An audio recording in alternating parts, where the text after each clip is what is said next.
Hi hello ನಮಸ್ಕಾರ ಸ್ನೇಹಿತರೆ. ಇವತ್ತಿನ ಈ ವಿಡಿಯೋದಲ್ಲಿ ನಾನು ತಿಳಿಸ್ತಿರೋ ಮಾಹಿತಿ ಯಾವುದಪ್ಪ ಅಂದರೆ, ನೀವೇನಾದರೂ ರೇಷನ್ ಕಾರ್ಡನ್ನು ಡೌನ್ಲೋಡ್ ಮಾಡಬೇಕು ಅಂತಂದರೆ ಈಗ ತುಂಬ ಕಷ್ಟ ಆಗ್ತಿದೆ. ರೇಷನ್ ಕಾರ್ಡನ್ನು ಡೌನ್ಲೋಡ್ ಮಾಡೋದಕ್ಕೆ ಆಗ್ತಾ ಇಲ್ಲ.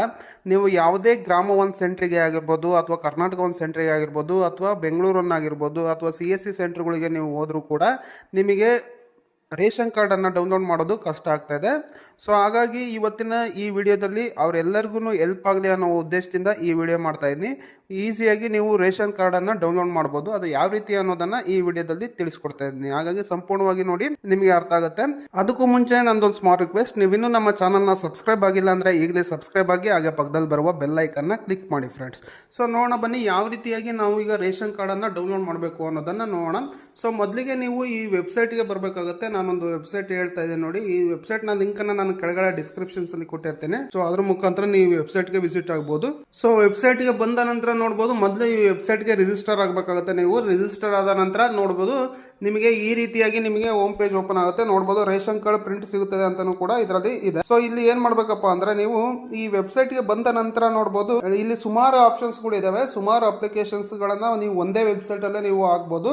ಸೊ ನಮಗೆ ಮೇನ್ ಇಂಪಾರ್ಟೆಂಟ್ ಈಗ ಬೇಕಾಗಿರೋದು ರೇಷನ್ ಕಾರ್ಡ್ ಅನ್ನ ಡೌನ್ಲೋಡ್ ಮಾಡೋದು ಮಾತ್ರ ನಮಗೆ ಇಂಪಾರ್ಟೆಂಟ್ ಆಗಿ ಬೇಕಾಗಿದೆ. ಸೊ ಹಾಗಾಗಿ ನಾವೀಗ ರೇಷನ್ ಕಾರ್ಡ್ ಅನ್ನ ಯಾವ ರೀತಿ ಡೌನ್ಲೋಡ್ ಮಾಡೋದು ಅನ್ನೋದನ್ನ ಈ ವಿಡಿಯೋದಲ್ಲಿ ನಾನು ತಿಳಿಸ್ಕೊಡ್ತೇನೆ. ಸೊ ಮೊದಲೇದಾಗಿ ಯಾವುದೇ OTP ಇಲ್ಲದೆ ಕೂಡ ನೀವು ಇಲ್ಲಿ ರೇಷನ್ ಕಾರ್ಡ್ ಅನ್ನ ನೀವು ಡೌನ್ಲೋಡ್ ಮಾಡಬಹುದು ಈಸಿಯಾಗಿ. ಸೊ ಮೊದಲಿಗೆ ಏನ್ ಮಾಡ್ಬೇಕಪ್ಪ ಅಂದ್ರೆ, ನೋಡಬಹುದು ರೇಷನ್ ಕಾರ್ಡ್ ವಿತೌಟ್ OTP ಅಂತ ಒಂದು ಆಪ್ಷನ್ಸ್ ಇದೆ. ನೋಡಬಹುದು ಅಲ್ಲಿ ಅಪ್ಲೈ ಅನ್ನೋದ್ರ ಮೇಲೆ ಕ್ಲಿಕ್ ಮಾಡ್ಕೊಳ್ಳಿ. ಸೊ ಅಪ್ಲೈ ಅಂತ ಕ್ಲಿಕ್ ಮಾಡಿದ ನಂತರ ನೋಡಬಹುದು, ನಿಮಗೆ ಈ ರೀತಿಯಾಗಿ ನಿಮ್ಮ ಪೇಜ್ ಬರುತ್ತೆ.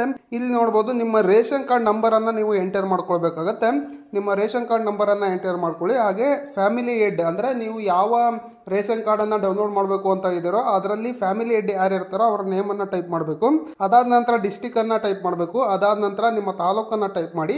ಅದಾದ ನಂತರ ಫುಡ್ ID ಅನ್ನ ನೀವು ಎಂಟರ್ ಮಾಡಬೇಕಾಗುತ್ತೆ. ಸೊ ಫುಡ್ ID ಅಂದ್ರೆ ಏನಪ್ಪಾ ಅಂದ್ರೆ, ನೀವು ಗ್ರಾಮ ಒನ್ ಸೆಂಟ್ರಲ್ಲಿ ಅಥವಾ ಕರ್ನಾಟಕ ಒನ್ನಲ್ಲಿ, ಬೆಂಗಳೂರಿನಲ್ಲಿ, ಈಗ CSC ಸೆಂಟರ್ಗಳಲ್ಲಿ ನಿಮಗೆ ಫುಡ್ ID ಅನ್ನ ಕೊಟ್ಟಿರ್ತಾರೆ. ಸೊ ಆ ಫುಡ್ ID ಅನ್ನ ಎಂಟರ್ ಮಾಡಿ, ಅದಾದ ನಂತರ ನಿಮ್ಮ ಪಾಸ್ವರ್ಡ್ ಏನಿರುತ್ತೆ ಆ ಪಾಸ್ವರ್ಡ್ ಅನ್ನ ಎಂಟರ್ ಮಾಡಿ ಸಬ್ಮಿಟ್ ಅಂತ ಕೊಟ್ರೆ ಸಾಕು. ನೋಡಬಹುದು ಮೇಲೆ ಸಕ್ಸಸ್ಫುಲಿ ಸಬ್ಮಿಟೆಡ್ ಅಂತ ಮೇಲೆ ನಿಮಗೆ ಒಂದು ಪಾಪಪ್ ಕೂಡ ಬರುತ್ತೆ. ಈ ರೀತಿಯಾಗಿ ಈಸಿಯಾಗಿ ನೀವು ರೇಷನ್ ಕಾರ್ಡ್ ಅನ್ನ ಡೌನ್ಲೋಡ್ ಮಾಡೋದಕ್ಕೆ ಸಬ್ಮಿಟ್ ಮಾಡಬಹುದು. ಈ ಸಬ್ಮಿಟ್ ಮಾಡಿದ ನಂತರ ಇನ್ನೊಂದು ಇಂಪಾರ್ಟೆಂಟ್ ಏನಪ್ಪಾ ಅಂದ್ರೆ, ನೀವು ಈ ವೆಬ್ಸೈಟ್ಗೆ ನೀವು ವ್ಯಾಲೆಟ್ ಅಲ್ಲಿ ಅಮೌಂಟ್ ಅನ್ನ ಹಾಕೊಳ್ಬೇಕಾಗುತ್ತೆ. ನೀವು ಯಾವುದೇ ಒಂದು ರೇಷನ್ ಕಾರ್ಡ್ ಅನ್ನ ಡೌನ್ಲೋಡ್ ಮಾಡ್ಬೇಕಂದ್ರೆ ನೀವು 50 ರೂಪೀಸ್ ಚಾರ್ಜ್ ಅನ್ನ ಮಾಡ್ತಾರೆ ಈ ವೆಬ್ಸೈಟ್ ನವರು. ಸೊ ಹಾಗಾಗಿ ಈ ವೆಬ್ಸೈಟ್ ಅಲ್ಲಿ ನೀವು ವ್ಯಾಲೆಟ್ ಅಲ್ಲಿ ನೀವು ಅಮೌಂಟ್ ಅನ್ನ ಹಾಕೊಂಡಿರ್ಬೇಕಾಗುತ್ತೆ. ನೀವು ಒಂದು ರೇಷನ್ ಕಾರ್ಡ್ ಅನ್ನು ಡೌನ್ಲೋಡ್ ಮಾಡೋಕೆ 50 ರೂಪೀಸ್ ಅನ್ನ ನೀವು ಪೇ ಮಾಡಬೇಕಾಗುತ್ತೆ. ಸೊ 50 ರೂಪೀಸ್ ನಿಮ್ಮ ವ್ಯಾಲೆಟ್ ಅಲ್ಲಿ ಇದ್ರೆ ನಿಮ್ಮ ಅಪ್ಲಿಕೇಶನ್ ಸಬ್ಮಿಟ್ ಆಗುತ್ತೆ. ಒಂದ್ ವೇಳೆ ಇಲ್ಲ ಅಂದ್ರೆ ಅದು ಸಬ್ಮಿಟ್ ಆಗಲ್ಲ. ಸೊ ಹಾಗಾಗಿ ನಿಮ್ಮ ವ್ಯಾಲೆಟ್ಗೆ ಅಮೌಂಟ್ ಅನ್ನ ಹಾಕೊಳ್ಳಿ. ಸೊ ಆ ವ್ಯಾಲೆಟ್ಗೆ ಅಮೌಂಟ್ ಹಾಕೋದು ಹೇಗಪ್ಪ ಅಂದ್ರೆ, ನೀವು ಈ ವೆಬ್ಸೈಟ್